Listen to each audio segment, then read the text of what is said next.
Houston's Proposition 1 bathroom ordinance. What does it mean to you?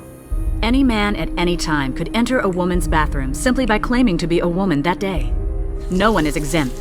Even registered sex offenders could follow women or young girls into the bathroom, and if a business tried to stop them, they'd be fined. No. Stalking is still illegal. I mean, if someone is pursuing you in a threatening manner, then the gender of the culprit and the environment are irrelevant. Really, harassment is still harassment, regardless of this bill, so what are you on about? Greetings and welcome there, people of YouTube, and ho ho, don't I have one of the most vile channels I have yet to come across for you today. Campaign for Houston is the anti-trans hate group which seeks to further the spread of known misinformation about trans individuals and trans-inclusive policies. This is their televised advert. This was on TV. Just let that sink in. Protect women's privacy. Prevent danger. Vote no on the Proposition 1 bathroom ordinance. It goes too far.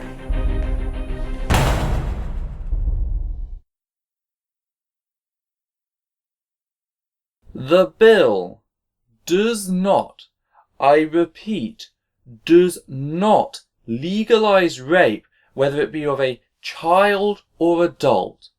Barging into a single-person stool is not permissible unless you are a paramedic needing to resuscitate someone who's fallen unconscious after too many shots from the bar.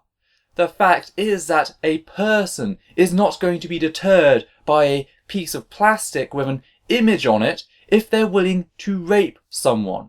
This isn't Dora the effing Explorer with rapey no rape. This is the real world. Fact is that according to RAINN, i.e. the Rape, Abuse and Incest National Network, over 80% of rapes are committed by someone the victim knows.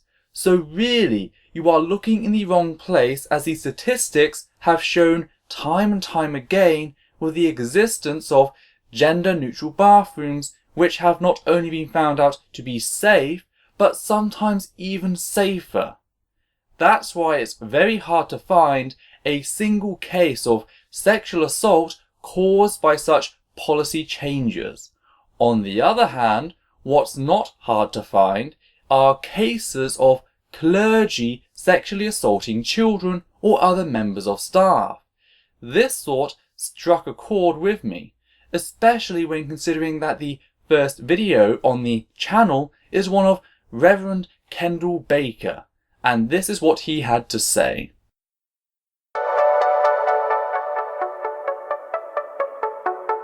No men in women's bathrooms. No boys and girls showers or locker rooms. I'm Reverend Kendall Baker. I can't believe we're having a conversation about whether men should be allowed to go in women's bathrooms, showers, and locker rooms. The bathroom ordinance is shameful. Not as shameful as your complete lie. The bathroom ordinance is not on whether men can enter women's bathrooms or women into men's bathrooms. It's about whether all women are allowed into women's bathrooms and all men are allowed into men's bathrooms, or whether one demographic should be segregated and denied the same basic sanitation offered to everyone else on a daily basis, or be demeaned for their existence. That is what we are discussing, so stay on topic. I'm a Houston native. I love this city. I've also spent 29 years of my life working directly for the city of Houston, serving the citizens directly. Reverend Will Reed recently cut a radio commercial supporting this sickening ordinance. Let me be very clear about this. A real minister stands up for the safety of women. We'll come back to this later. I have a problem with this recent HERO ordinance. The bathroom ordinance, as they call HERO, it's not hero, it's zero. It's special rights. It's not equal rights. It violates the protection of our women and children by allowing men free access into women's bathrooms, locker rooms, and showers. Join me, Reverend Kendall Baker, City Council candidate for District F, and vote no on Proposition 1, the bathroom ordinance. No men in women's bathrooms, no boys and girls showers or locker rooms. I don't think that the mayor and city council has business trying to create social things, trying to do social engineering. Their focus should be on city business. Before there should be an ordinance or even an idea of this type of an ordinance, there has to be a problem. Houston has no problem in either of those areas. But whether you like it or not, trans individuals are functioning members of society and thus deserve the equal rights offered to cisgender individuals. To say that one group of women can use a service whilst another cannot, based purely on something out of their control, we've been here before, people. Now, you may call this petty, but just hold on. How is what you are doing any different than telling one group of human beings that they can drink from a certain fountain, but another group of human beings that they cannot? Trans women are women and trans men are men. You do not have the right to dictate to them that, no, psychology can be buggered as it's wrong. You are not in any position to do that at all. And talking about position, what was that you said previously? I've also spent 29 years of my life working directly for the city of Houston, serving the citizens directly. But if you loved your job, then why did you quit? Well, the truth is he didn't quit. He was actually suspended in 2013 for sexual harassment of other city workers by pushing himself onto subordinate workers sexually, as well as soliciting contributions for his church. So, what was that you said? A real minister stands up for the safety of women. Sorry, I didn't quite catch that. A real minister stands up for the safety of women. One more time, perhaps, old chap? My ears are not very good. A real minister stands up for the safety of women. The fact is, he was cheeky enough to attempt to use his suspension for sexual harassment as an argument against the hero ordinance in the following clip, only to get slammed down by Houston Mayor Anise Parker. Mayor, City Council, Proverbs 6:19b says there's one thing that the Lord hates, one that soweth discord among the brethren. I come today to speak under the apostolic anointing, the prophetic voice of this end time. And I decree and declare today, Mayor Parker, your time has expired. This equal rights ordinance, it has the wrong, it's written wrong, it's bad policy, and already the OIG department is already overwhelmed with its current assignments. I say to you, what if I came into the restroom here while you were sitting on the toilet? How would you feel? Wouldn't you feel uncomfortable? I say to you around this table, if any of you vote yes for this ordinance, it sets an end to your political career. I decree and declare this today in Jesus' name. You must vote no. 72% of Harris County citizens have already voted for same-sex marriages. This is bad policy, it's written bad, and it's not good. And the city of Houston itself cannot manage the discrimination that we already have. Thank you. Your time has expired. Thank you. Councilmember Cohen? Thank you, Mayor. May I ask the city attorney a question? Of course. City attorney, it was mentioned by this gentleman that the OIG is overwhelmed or whatever. Is that true? Not the OIG, I know. Okay. No. The answer is no. And may I ask the question as well? Did I understand clearly this ordinance will not add additional expenses to the OIG's office? That is correct. Thank you. Can I make a comment? No, sir. Councilmember Boykins.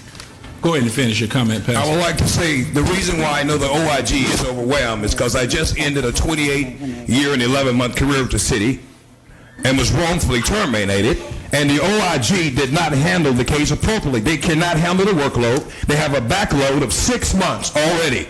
You cannot say that the OIG can effectively handle it. It's bad policy, it's written wrong, and no wonder you changed it about 20 times already. God bless you.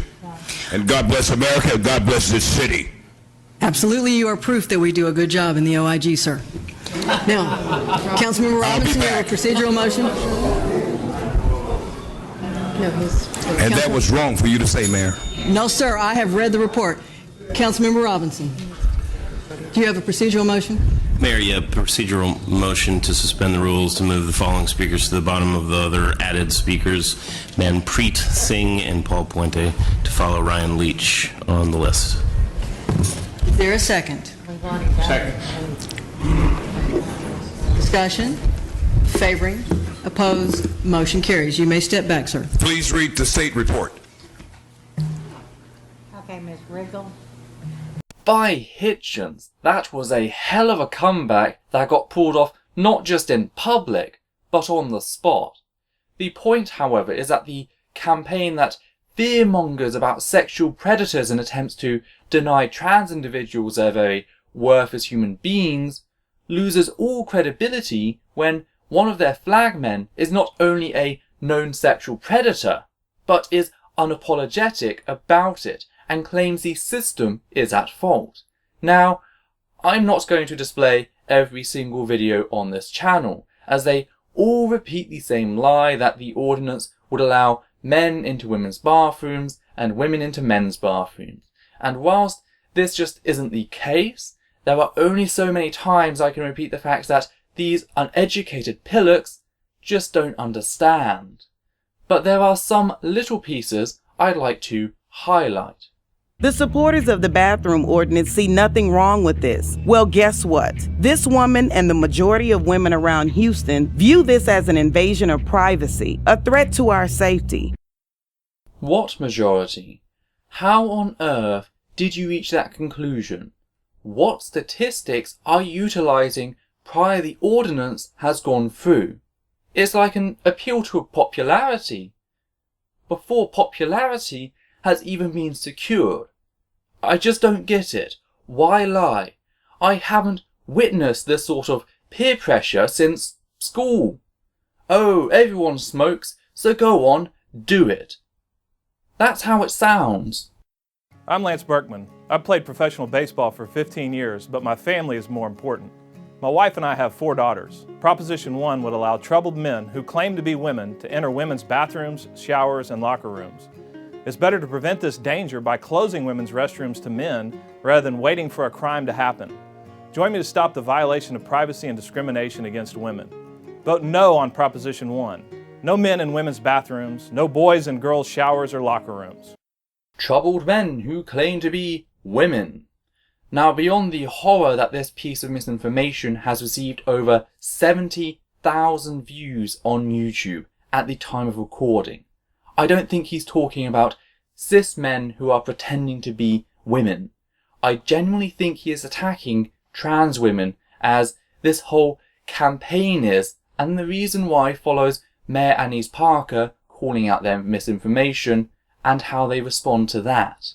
Well, you have seen the ads urging a no vote on Houston's anti-discrimination ordinance. That's the ad where a man follows a little girl into a bathroom stall. Yesterday, Mayor Parker, who strongly supports the HERO law, called the ad absurd. They are lies, they are misinformation.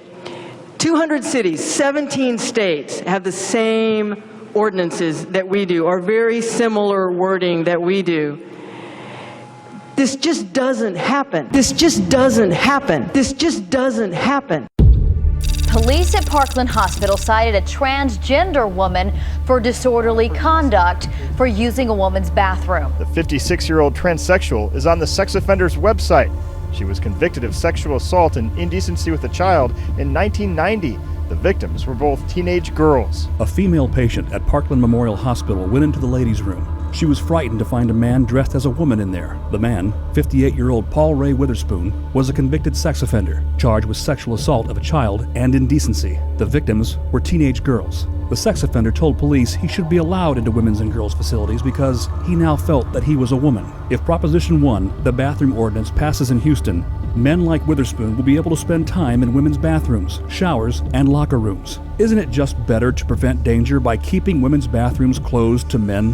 Vote no on Proposition 1, the bathroom ordinance. No men in women's bathrooms. Now, did you see the propaganda technique utilised there? They mixed actual news reporters speaking with the end narration to give the end narration the appearance of greater authority, as if it were itself a news report. That's why it goes from discussing a transgender woman and using the correct pronouns of she, over to a man dressed as a woman claiming to be one. Fact is that this case is nothing like the advert. Witherspoon was not arrested for attempting to assault someone. She was given a ticket because she was finishing up in the bathroom when someone else came in and proceeded to flip their shit and overreact. Yes, Witherspoon is on the sex offender register list, a fact she did not hide when security arrived, as unlike Reverend Baker, she acknowledges the terrible things she did in the past, and she has paid for them, she is still paying for them, she shows remorse. Existing is not a crime, even for an ex-criminal. She was convicted of her crimes in 1990, and then 16 years later, she got diagnosed with gender dysphoria by a trained professional. She did not just say she was a woman. She has doctor's notes and documentation, all to prove that she has been living as a woman for over 6 years when this happened. I've heard of the long con, but that is plain insulting. The outrage and the reason this ended in the news was not the fact that she was on the sex offenders list, but that the hospital thought this relevant to publish in their police report when no incident had occurred beyond her existing, even though the hospital offers sex reassignment surgery. So your one example was that of a cis woman harassing a trans woman for zero reason, and it just so happened to turn out that 21 years earlier they committed a crime they have paid for and are still paying for, and they display remorse. That is why the law exists, to dole out punishment based upon the crime. She did the crime and she is paying the time, and she doesn't deny it like Reverend Baker and say it was the system that was wrong. She accepts that what she did was atrocious and doesn't feel hard done by in being placed on the sex offenders register and being restricted in numerous ways. She understands why she was punished, but that is irrelevant to the topic.